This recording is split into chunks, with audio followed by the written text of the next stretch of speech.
Good afternoon. This devotional is being recorded for Tuesday, June 11th, 2024.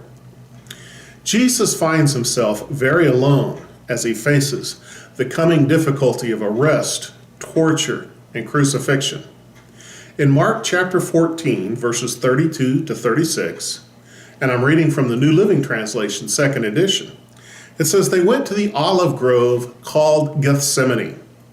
And Jesus said, 'Sit here while I go and pray.' He took Peter, James, and John with him, and he became deeply troubled and distressed. He told them, 'My soul is crushed with grief to the point of death. Stay here and keep watch with me.' He went on a little farther and fell to the ground. He prayed that if it were possible, the awful hour awaiting him might pass him by. 'Abba, Father,' he cried out, 'everything is possible for you. Please take this cup of suffering away from me. Yet I want your will to be done, not mine.' Jesus told the disciples, 'You sit here. I'm going to go pray.' Not unusual. He often went by himself to pray, and he at least brought them in a garden where there's shade from the olive trees. 'Y'all sit here while I go pray.' He took his three best friends, or his three intimate friends, Peter, James, and John, to pray with him. And that wasn't entirely unknown either. They went to the Mount of Transfiguration with him. They were the ones that were closest to him, and he took them with him to go pray.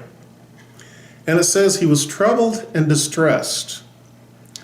I never really thought about Jesus ever being anxious. But here's a time where he was. He was troubled. He was just bothered by what was going to happen. And he needed the comfort and security of his friends and his Father. He says, "My soul is crushed with grief." Grief comes from a sense of loss. Loss of somebody important to us or something important to us. I think he was looking at the loss of the Father's closeness when he was on the cross and the sins were brought on him. I think he was feeling the loss of the impending loss of his sinless perfection because, again, all of the sins were laid on him on the cross. And I think he felt that like a physical and spiritual blow. Many think he's just afraid of what's going to come in terms of physical torment. But I think for Jesus, the spiritual torment was much, much worse than the physical torment was going to be. It says, then going off alone, he falls on his face and cries out for the Father to remove the suffering from him. Please take it away.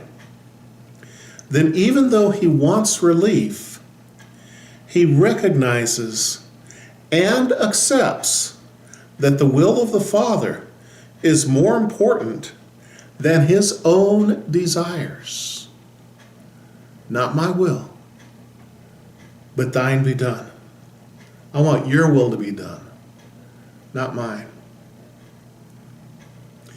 What a tremendous, tremendous example of service to the Father. Torn up inside, recognizing that grief is to come, soul being crushed by grief. Grief so strong it has a physical impact on his heart and life. He said, "Lord, please take this away. Yet I want your will to be done, not mine." And God's will was for the salvation and the redemption of mankind. Your salvation and my salvation. Jesus wanted our salvation so much that he was willing to endure this impossible grief that's to come because he loved us that much. How dare we neglect so great a salvation? May we remember the cost that our salvation was bought with and never take God for granted because he loved us so much. God bless you.